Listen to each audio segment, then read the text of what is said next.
नमस्कार, अब दुनिया की फटाफट बुलेटिन में आप सभी का स्वागत है। नजर डालेंगे आज के खास खबरों पर। देश में कोरोना वायरस के करीब 4000 एक्टिव केसेस सामने आए हैं। पिछले 24 घंटे में 203 नए मामले मिले। अहमदाबाद में गर्भवती महिला समेत 4 की मौत, 370 लोग रिकवर हुए।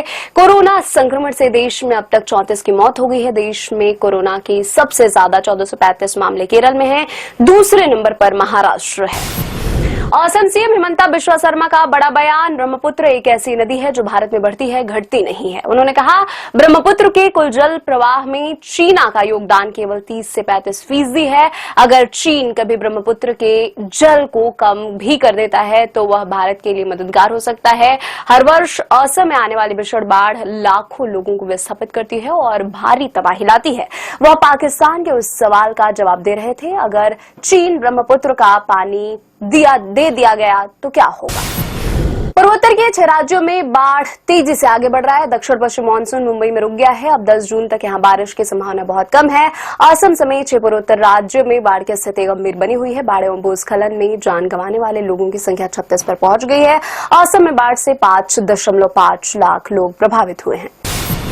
केंद्र सरकार ने वक्फ संपत्तियों के रजिस्ट्रेशन की प्रक्रिया को आगे बढ़ाने का फैसला किया है। मीडिया खबरों के अनुसार वक्फ उम्मीद पोर्टल 6 जून को लॉन्च किया जाएगा। यहां प्रॉपर्टी का रजिस्ट्रेशन अनिवार्य होगा। अगर कोई संपत्ति रजिस्टर्ड नहीं होती है तो उसे विवादित माना जाएगा और मामला वक्फ न्यायाधिकरण को भेजा जाएगा।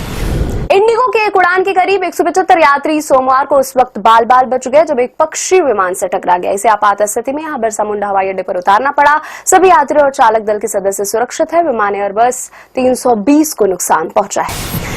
मेघालय में कुछ दिन पहले पत्नी के साथ लापता हुए इंदौर के 29 वर्षीय पर्यटक राजा रघुवंशी का शव सोमवार को पूर्वी खासी हिल्स जिले के सोहरा क्षेत्र के एक झरने के पास गहरी खाई में मिला।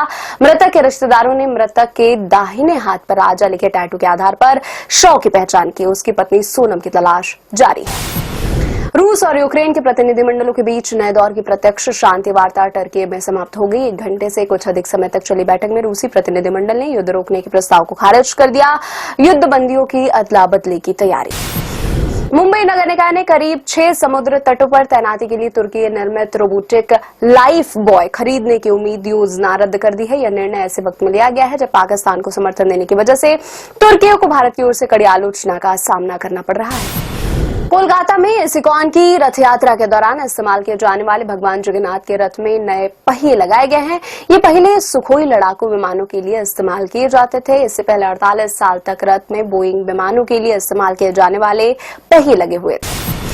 अहमदाबाद में आज पंजाब किंग्स और रॉयल चैलेंजर्स के बीच आईपीएल फाइनल। दोनों ही टीमें अपना पहला आईपीएल खिताब जीतने के लिए जोर लगाएगी। विराट कोहली, श्रेयस अय्यर, अर्शदीप सिंह से प्रशंसकों को काफी उम्मीद। ये थी आज की फटाफट बुलेटिन। ऐसे ही ताजा अपडेट्स के लिए बने रहे हमारे साथ, यानी कि विजिट करें वेब दुनिया पर।